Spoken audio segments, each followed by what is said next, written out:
Causa Magisterial, televisión digital especializada en temas educativos, magisteriales y sindicales. Síguenos y no te pierdas nuestras entrevistas con académicos, docentes, investigadores y funcionarios públicos, entre otros. Todos los jueves en punto de las 7 de la noche en Facebook Live.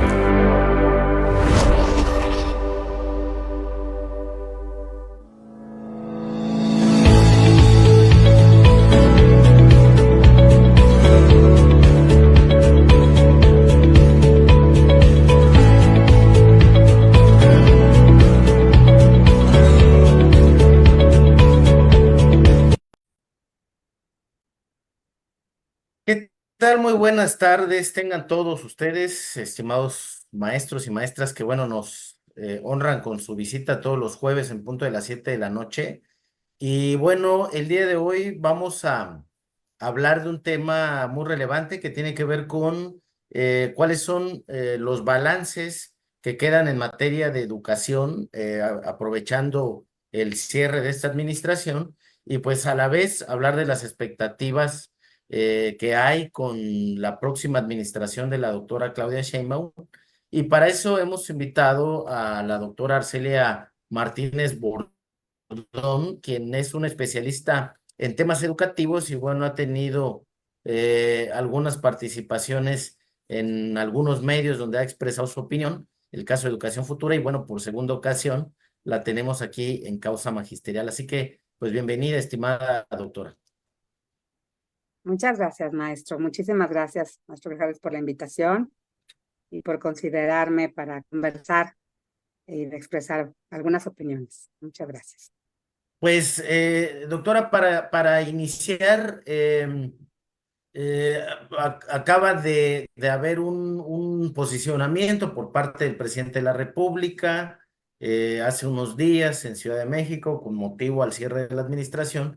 Y bueno, una de las críticas que, bueno, al menos yo alcancé a percibir en los medios de comunicación de algunos articulistas, especialistas en la materia, pues tiene que ver con que el tema educativo no fue un tema, digamos, preponderante en su informe, ¿no? Fue un tema que se tocó de manera muy general y bueno, quisiéramos saber cuál es su opinión al respecto. Pues sí, muchas gracias. Sí, bueno, creo que todo este sexenio, y no solo este, el anterior y el anterior, siempre tenemos posicionamientos muy críticos respecto a el lugar que debería ocupar la educación y que no lo vemos, que lo ocupe de pronto en la agenda política nacional, ¿no? Sin duda todo el mundo habla de la necesidad de garantizar el derecho a la educación, incluso es el derecho a la educación se establece en la Constitución y no solo el derecho a una educación, sino que ésta sea de calidad, ¿no? Entonces, lo que sí sabemos es que administraciones comienzan, administraciones terminan y seguimos en una situación de crisis educativa, ¿no? ¿Y a qué me refiero con crisis? En que el asistir a la escuela no nos está garantizando que los niños y jóvenes eh, permanezcan, ¿no? O sea, a lo mejor tienen acceso a la educación en un inicio, pero no necesariamente logran permanecer en el sistema educativo formal, ¿no? E incluso en otras modalidades, ¿no? Ni avanzar en sus trayectorias con aprendizajes que les permitan tener una vida más digna, un salario mejor remunerado, ¿no? Y avanzar en su trayectoria educativa, ¿no? Tenemos trayectorias que se ven truncadas, eh, algunas desde muy temprana edad, ¿no? Pero particularmente a partir del tercer año de secundaria y el primer año de bachillerato, de educación media superior. Entonces, pues tuvimos una crisis muy fuerte este sexenio, además que se atravesó por la pandemia, ¿no? Que obligó a la escuela a trabajar a la distancia y sabemos que no con las mejores condiciones en las familias y en las escuelas, ¿no? Y me refiero sobre todo en la parte de las familias, bueno, pues simplemente las necesidades económicas que tienen varias familias no permiten tener o la conectividad o tabletas, computadoras, incluso celulares, ¿no?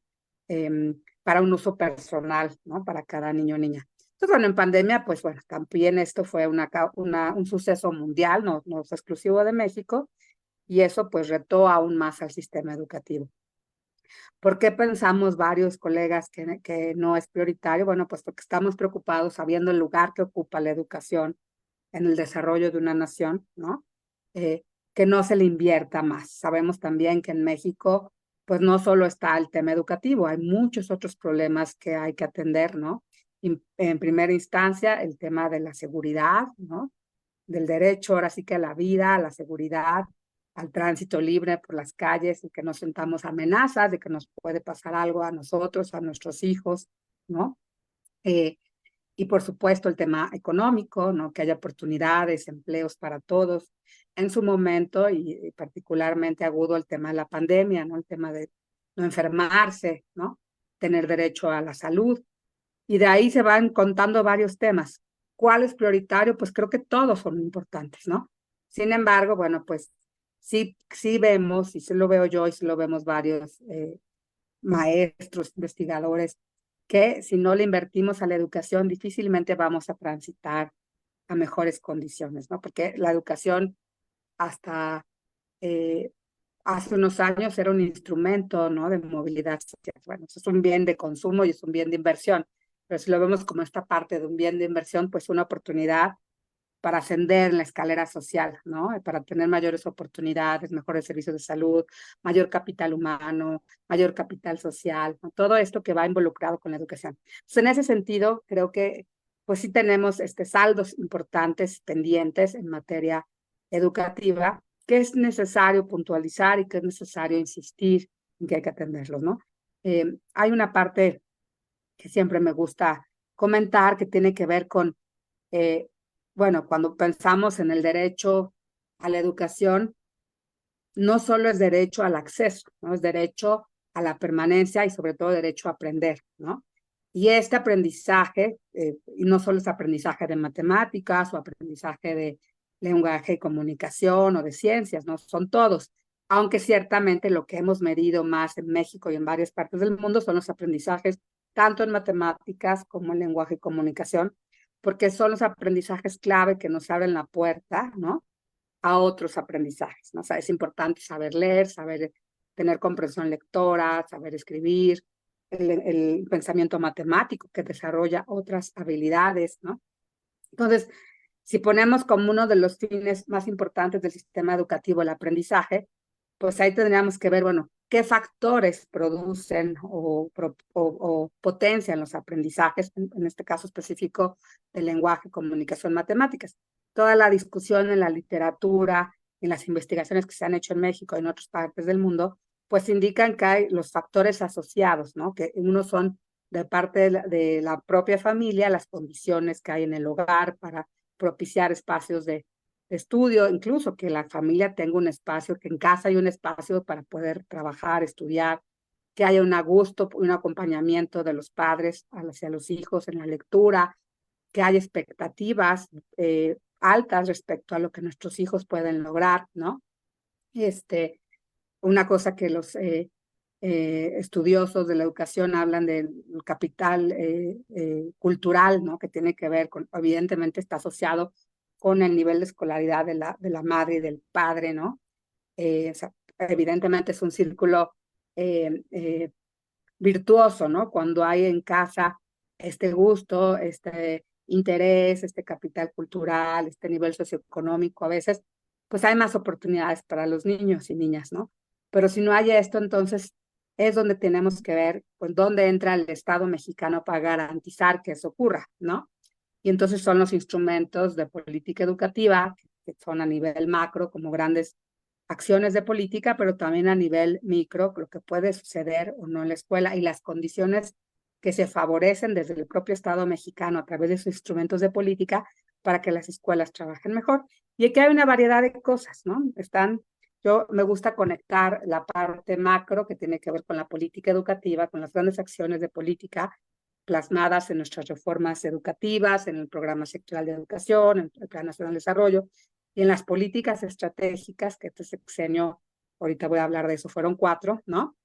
Y por otro lado, cómo eso aterriza, ¿no? En la escuela, cómo eso eh, aterriza, se implementa, los docentes, las maestras se apropian de ello para trabajar en la escuela, ¿no?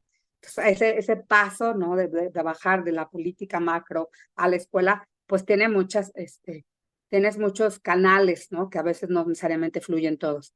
De las Ahora, 4 políticas, sí, perdón, profesor. perdón que Adelante. le interrumpa, o sea, quedándonos en esta parte de la política educativa a nivel macro, ¿cómo sintetizaría usted a manera de evaluación los resultados de esta política educativa que, digamos, se enmarca muy bien en la reforma 2019?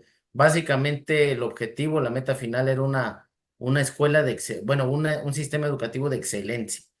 6 años después, desde su perspectiva, ¿cómo sintetizaría el resultado final de esta política educativa?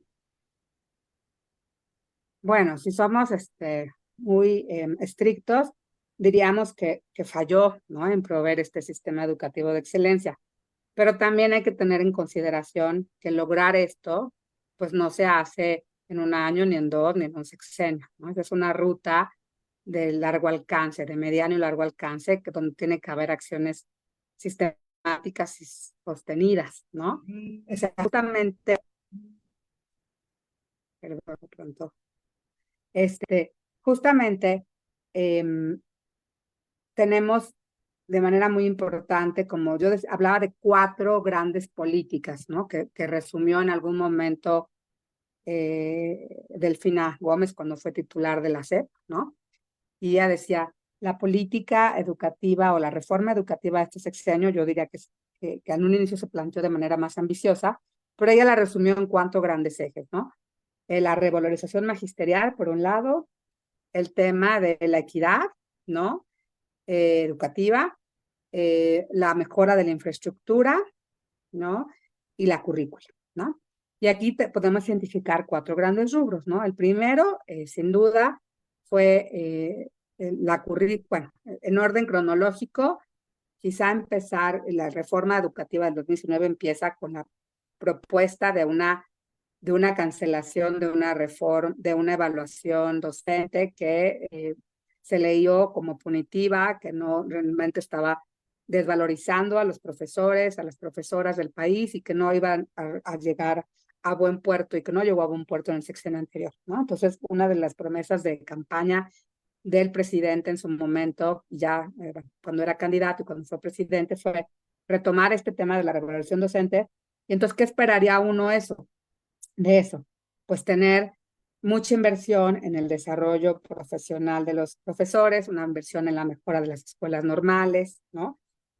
Una revalorización que no implica solamente un aumento salarial cada 15 de mayo, sino un trabajo sostenido y un apoyo importante para los y los docentes para desarrollar mejor su labor, ¿no?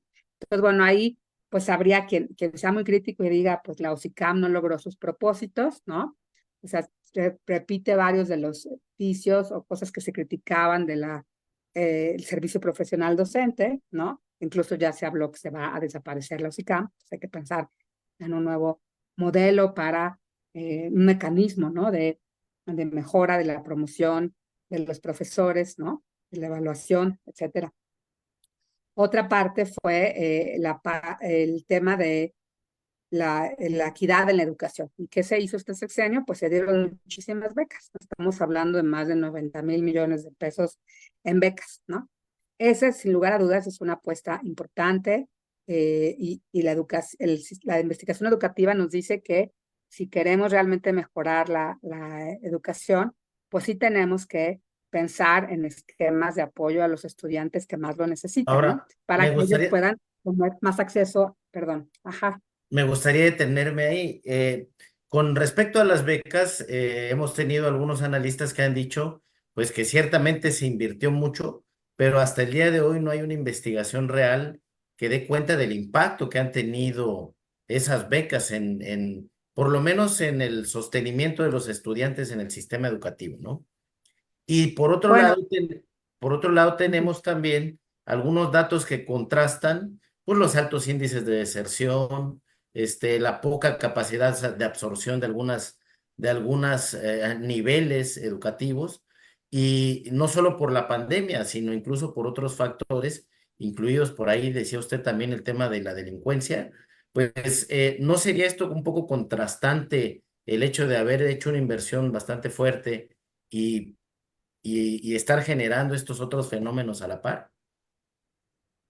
Sí, bueno, las becas son un instrumento de búsqueda de un subsidio, una forma de llegar a las personas que más lo necesitan, ¿no? Siempre y cuando estas becas estén de alguna manera focalizadas justamente para mejorar las condiciones de acceso, ¿no? O sea, que el tema económico no sea un impedimento para que un joven o una niña vaya a la escuela. Eh, pero evidentemente lo que usted señala, profesor, es cierto, ¿no? Respecto a la deserción escolar, y está eso muy investigado, no solo depende, ¿no? De un tema económico, ¿no? Particularmente lo vemos ya a nivel de tercero secundaria o primero de educación media superior, que es cuando tenemos la deserción más alta, ¿no? O el abandono, o ahora le llamamos desafiliación, porque no queremos culpabilizar a los estudiantes, sino a veces se habla de que el sistema abandona a los estudiantes, ¿no? Pero el tema es, sí, cuando tú llegas a esa edad, cuando un joven llega a esa edad, puede enfrentarse con esta barrera económica. Hablamos de que un 33% en varios estudios en México y en otras partes del mundo que comparten características con nosotros, ¿no? Socioeconómicas, etcétera. Sí hay un tema de la deserción debido a la falta de recursos, porque a veces el bachillerato, la escuela no me queda tan cerca, tengo que tomar un transporte público, tengo que pagar libros, tengo que pagar cosas, ¿no? Para continuar estudiando, y mi familia quizá no tiene los recursos para apoyar. Entonces ahí es donde entraré la beca. Pero el otro 66% de las explicaciones de la deserción o de la desafiliación se relacionan con rezagos acumulados del estudiante que el sistema educativo no logró resolver en su momento por las condiciones de la oferta educativa, de la calidad de esta oferta y por las condiciones de la propia familia, lo que hablábamos hace rato, el capital cultural y demás. Entonces, yo siempre lo pongo como una mesita, ¿no? Que tiene pues 4 patitas que necesitamos trabajar en las 4 patitas para que para que no se caiga la mesa, ¿no? Entonces, si solo damos becas y no invertimos y no mejoramos todos los otros factores asociados, evidentemente vamos a tener una mesa que se cae, ¿no? Entonces, la beca es un instrumento importante de política y que busca apostar por la mejora de la equidad, pero es insuficiente, ¿no? Pues ahí entran otros elementos, ¿no? Yo quiero resaltar el tercer eje, que es la escuela es nuestra, como una política también prioritaria, emblemática de esta administración, en la que, bueno, dijimos, vamos a mejorar las condiciones en que están operando las escuelas. Y además vamos a dar este, eh, este apoyo a las escuelas con más necesidades y que los padres de familia administren junto con la escuela, ¿no? Bueno, que lo dialoguen, ¿no? Pero que administren el recurso para un tema de que no haya intermediarios y que no haya corrupción. También la escuela es nuestra fue el otro programa emblemático que dio muchos recursos a las escuelas, ¿no? Y que no necesariamente tenemos todavía resultados de qué pasó con ese programa. Respecto al programa de las becas, recientemente el Coneval, el Consejo Nacional de Evaluación de la Política Social, presentó una evaluación sobre las becas Benito Juárez a nivel de la educación básica, ¿no? Y los resultados son modestos, pero sí hay información pública ya respecto a esta evaluación. La hizo un colega, Francisco Hernández Cabrera, ¿no? O Cabrera Hernández, ahorita quizá confundí el orden de los apellidos, pero bueno, un colega que conoce mucho el tema, que en su momento hizo su investigación doctoral sobre el impacto de las escuelas de tiempo completo, ¿no? Y ahora fue evaluador de esta política en básica. Bueno, yo tuve oportunidad de comentar y leer la evaluación, y sí hay impactos de acuerdo con esta evaluación, porque es una evaluación de impacto, impactos modestos, pero sí los hay para retener estudiantes, ¿no? Este, evidentemente, la misma evaluación señala, no es suficiente la beca, ¿no? Hay otras cosas que atender, ¿no? Un poco como lo señalaba hace ratito. Y eso nos da paso, bueno, el tema del apoyo a la infraestructura. Bueno, es muy importante que se mejoren las condiciones de las escuelas, porque estamos hablando del derecho no solo a la educación, sino en la educación. O sea, cómo es ese espacio escolar, las condiciones que sean mucho más dignas, que haya espacios para hacer, tener quizá una biblioteca, tener baños limpios, dignos, ¿no? Que la escuela esté en condiciones de mejorar todo el ambiente de aprendizaje. Pero evidentemente, pues hay que combinar, ¿no? Hacer esta combinación y con otros factores que importan, ¿no? Y aquí voy a la parte, bueno, regreso un poquito al tema de los profesores. ¿En qué condiciones están trabajando los profesores, ¿no? ¿Qué tamaño de grupo es el ideal, ¿no? ¿Cuántos grupos atiende un profesor? Y aquí sí hay muchas diferencias entre la educación básica y la educación media superior, ¿no? Porque ustedes sabemos que trabajamos distinto, ¿no? Que en la escuela básica, bueno, en la educación básica, al menos preescolar y primaria, pues se trabaja con un docente en parte todas las materias, ¿no? Este, en la educación ya en secundaria, ya es, bueno, ahora es por campos formativos, ¿no? En principio, pero son maestros de asignatura, con plazas y contratación por asignaturas, y eso se va a la media superior. El profesor de la media superior no necesariamente eh, eh, empezó su carrera, ¿no? Su carrera, y me refiero a sus estudios, con la idea de ser un docente, ¿no? Los profesores de media superior se encontraron con la docencia sobre la marcha, ¿no? Y a lo mejor hay vocación en algunos de ellos, pero en otros se fue formando a partir de su inserción a la docencia por condiciones quizá que no habían pensado que iban a terminar en la docencia. Entonces, con esos profesores se necesita una fuerte inversión para darles herramientas pedagógicas, para mejorar sus condiciones de trabajo, ¿no? Y bueno, también si podemos hablar horas de estos temas, ¿no? Ahora, Pero si nos vamos al tema de la educación básica, pues también hay profesores que trabajan con numerosos grupos, ¿no? En las escuelas multigrado, un profesor trabaja atendiendo más de un grado y a veces incluso tiene el encargo de la dirección. Entonces, ahora, bueno, no tenemos condiciones similares en todas las escuelas del país, es muy heterogéneo, ¿no? ahora, quisiera detenerme antes de concluir el balance en estos cuatro ejes sobre el tema de la escuela es nuestra, porque ha causado cierta polémica, ¿no? Sin duda se maneja otro esquema muy distinto al que se venía manejando, con la idea de, pues, atacar el tema de la corrupción. Este programa, pues, maneja líneas de intervención, pero nuevamente resaltan dos aspectos, doctora, ¿no? Uno, que es uno de los programas más observados por la Auditoría de Fiscalización Superior, por estas inconsistencias que tiene en su comprobación de gastos.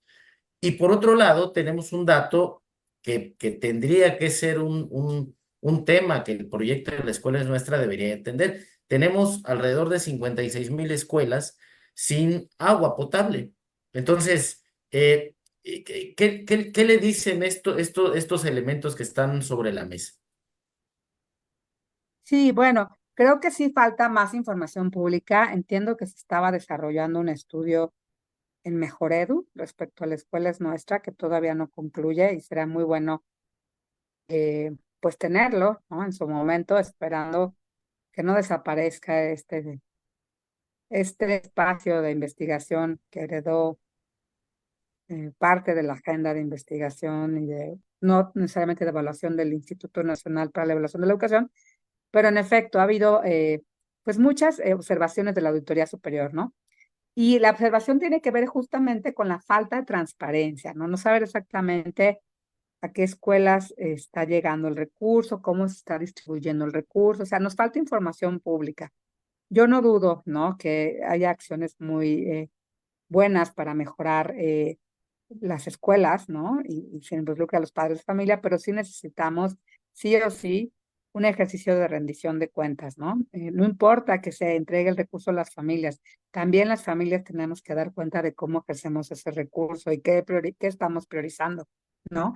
Entonces, bueno, ahí creo que sí hay retos importantes y ahora nos falta, ¿no? Más información, cómo son las condiciones en las que operan las escuelas. Si bien recordamos, el sexenio anterior, pues teníamos más información. Tuvimos un censo, ¿no? En el 2013, 2014, el CEMAVE, que nos dio información puntual respecto a las condiciones en las que estaban las escuelas. Habría que actualizar este censo. Yo sé que es caro hacerlo, ¿no? Pero necesitamos información más puntual de las escuelas. No la tenemos. Entonces, justamente para que no haya estas sospechas de que no se está llegando a los fines, ¿no? Que se buscan. Y me falta un eje, ¿no? No quisiera terminar mis reflexiones sin mencionar a la NEM, ¿no? O sea, la nueva escuela mexicana es la política curricular, ¿no? Que apuesta a transformar de fondo la operación cotidiana de la escuela, ¿no? Y esto no solo tiene que ver con la currícula, los planes de estudio, sino como la forma en la que opera la escuela. Creo que hay varias apuestas interesantes ahí, ¿no? Cosas que ya venían trabajando algunos profesores, ¿no? El trabajo por proyectos, ¿no? Incluso la idea de las fases, algunas, los ejes articuladores, ¿no? La interculturalidad, el pensamiento crítico, la transversalización del género, ¿no?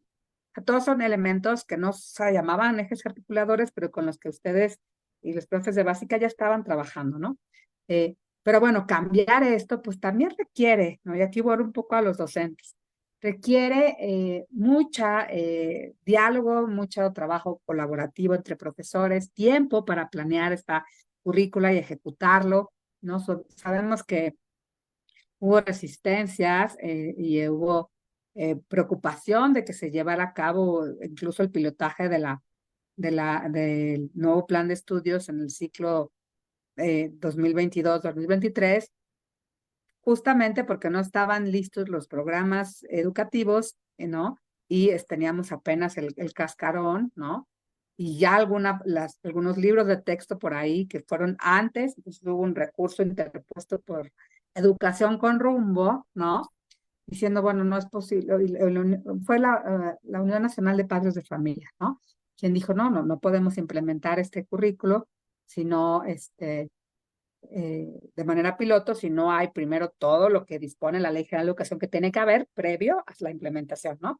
Entonces, bueno, yo sé que los profesores, nosotros hemos trabajado con profesores muy de cerca, ¿no? De distintos niveles educativos, y dijeron, no se quedaron cruzados de brazos, estuvieron haciendo estos espacios en YouTube, estos foros, estos espacios de colaboración para sacar avante el proyecto, pero todavía hay dudas, incluso hoy en día, ¿no? De qué es exactamente la NEM, qué se apuesta, ¿no? Y entonces un tema de prueba y error. Entonces, de aquí me voy a los retos, ¿no? Yo creo que hubo acciones en materia político-educativa, sí, ¿no? Nos falta más articulación y coherencia entre estas acciones y también darles tiempo, ¿no?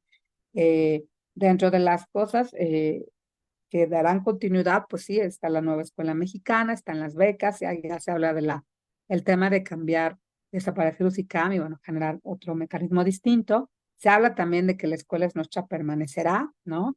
Incluso podría ser que este programa se abra, ¿no? No solo para básica, sino para la media superior.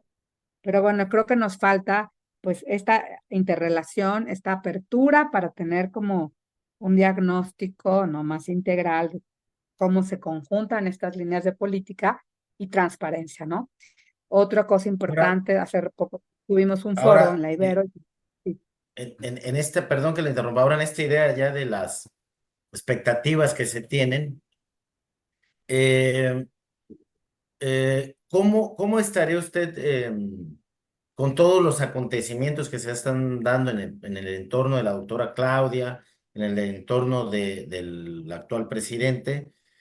¿Cómo estaría usted viendo el sector educativo, ¿no?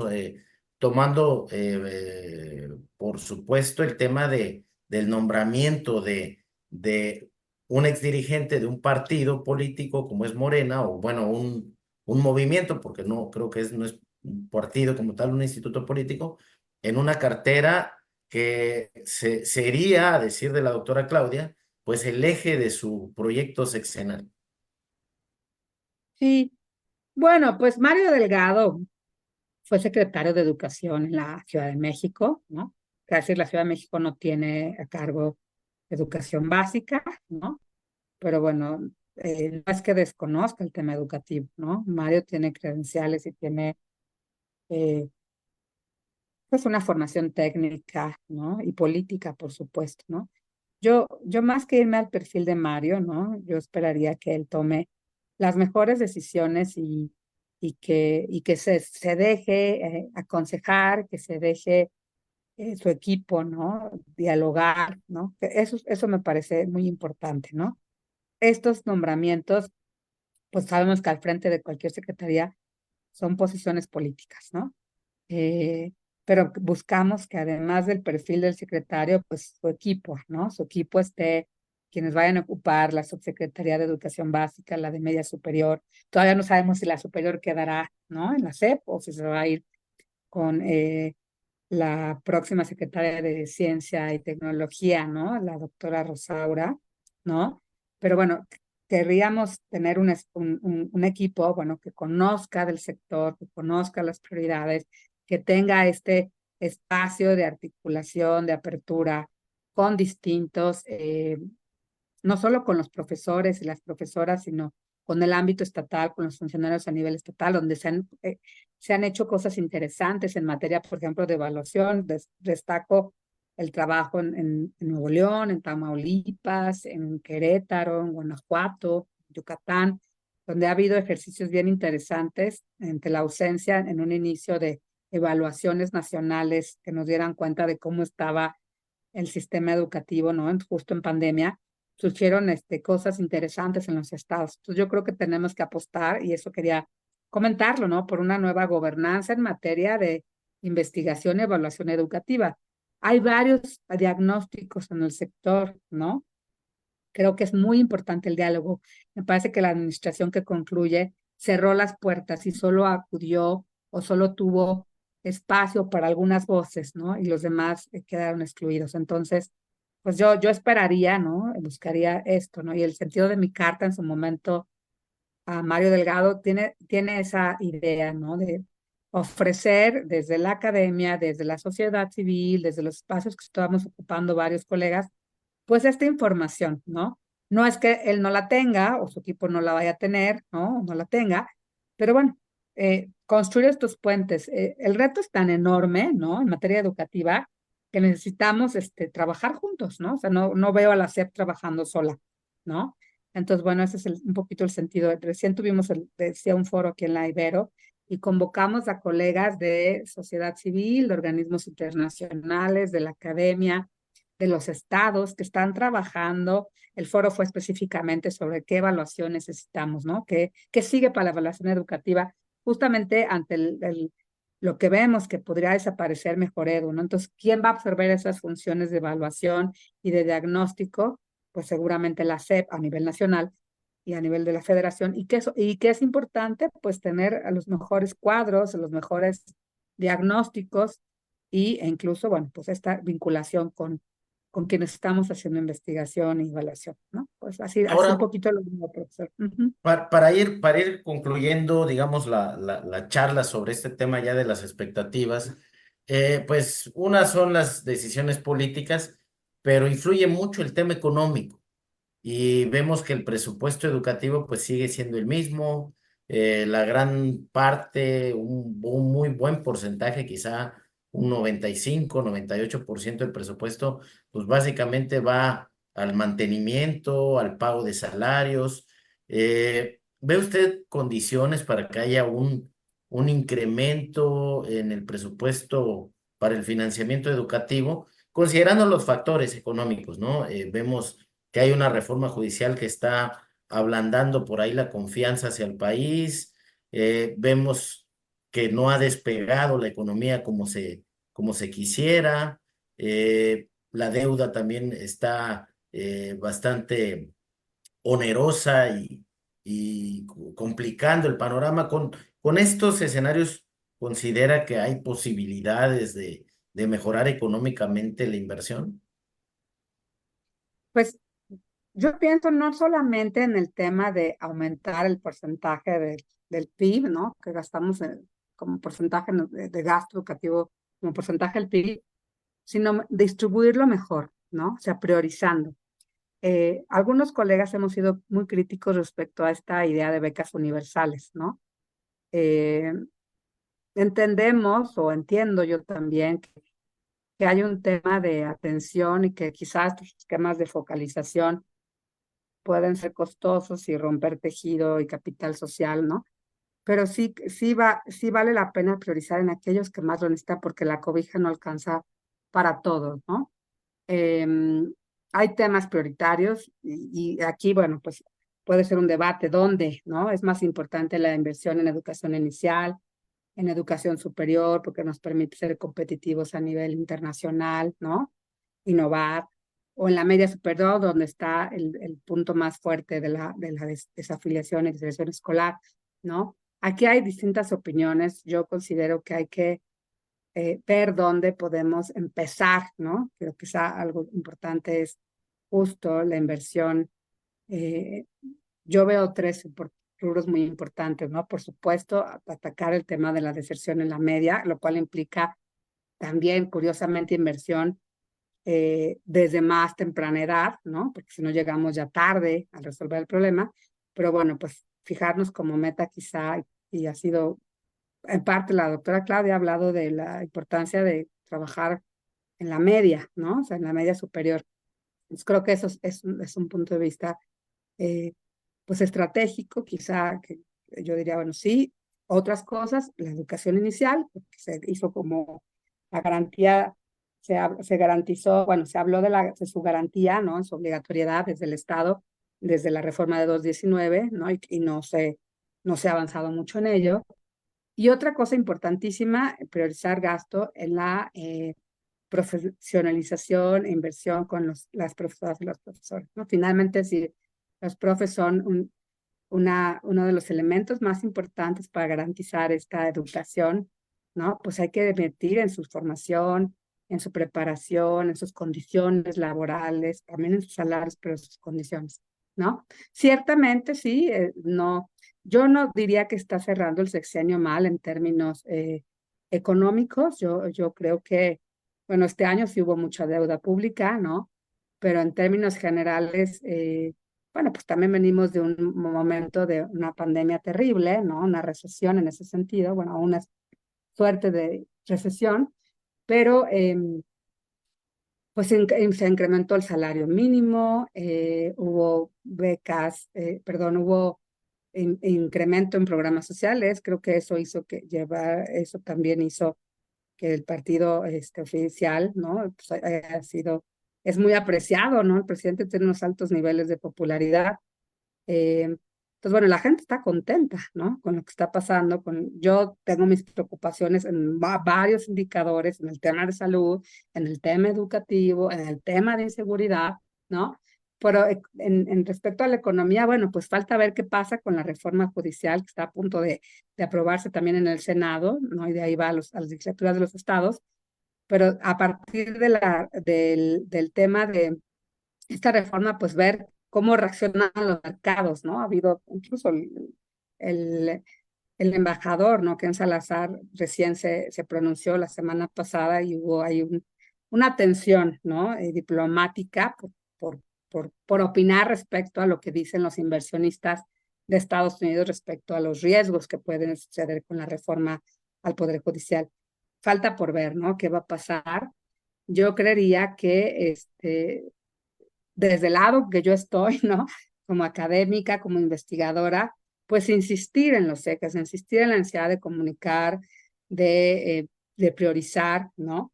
Que la educación no solo sea un instrumento político. Entendemos a nuestros políticos que toman decisiones también a partir de lo que demanda la mayoría de la gente, ¿no? Los grupos organizados, los profesores, ¿no? Algunas veces los sindicatos, los padres de familia.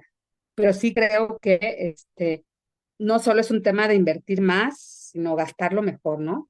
Priorizar. Y para priorizar mejor tenemos que planear. Y esa planeación implica un trabajo de análisis, ¿no? Técnico, de factibilidad técnica, económica y política, ¿no? Así lo vería. Perfecto, pues Ujú. creo que ha sido bastante preciso la retroalimentación del balance de las expectativas. Pues evidentemente hay mucho todavía que vamos a ver, ¿no? Falta que, como usted bien dice, el equipo de la Secretaría de Educación se termine de definir, que se presente pues el plan de gobierno, los planes sectoriales, los programas sectoriales. Entonces, falta mucho por ver, tal vez es un poco atrevido empezar a hacer avisoramientos de una administración que no ha iniciado, pero creo que nos deja muy claro cómo está el panorama, doctora. No sé si guste añadir algo o cerramos esta participación. Pues quizá lo último sería, esperamos que quienes van a tomar decisiones en materia educativa tengan esta apertura. Y otra cosa, no todo, no tenemos que inventar el agua tibia, ¿no? Hay cosas que se hicieron en esta administración que funcionaron, otras que no. Eh, y entonces, bueno, quien tome, esté encargado de tomar las decisiones respecto a las nuevas propuestas, bueno, no partir de cero, ¿no? Ahí hay diagnósticos, ahí hay información, donde nos falta información, o donde falta información desde el lado de gobierno, bueno, pues acudir a quienes lo llevamos trabajando mucho tiempo, ¿no? Esa es mi postura de diálogo, de apertura, eh, ¿no? Si queremos mejorar las cosas en este país, pues necesitamos trabajar juntos, ¿no? Eso es como lo veo. ¿Mm? Perfecto, pues doctora Arcelia Bordón, un gusto charlar con usted. Esperamos tenerla en otras emisiones de Causa Magisterial. Y bueno, pues al público que tuvo a bien seguirnos, le invitamos a que comparta, que replique esta información, porque pues es importante que la audiencia se apropie del tema educativo, que es un tema que nos compete a todos. Así que, pues muchas gracias, doctora Arcelia. Gracias a las y los maestros que nos están viendo y nos vemos el próximo jueves en punto de las 7 de la noche. Perdón, me corrigen, vamos a hacer un cambio aprovechando la próxima semana. Ya vamos a transmitir causa los miércoles en punto de las 6 de la tarde. Así que por ahí los vamos a estar esperando. Y bueno, sin más, un gusto. Nos vemos el próximo jueves. Hasta luego. Muchas gracias y saludos a todos.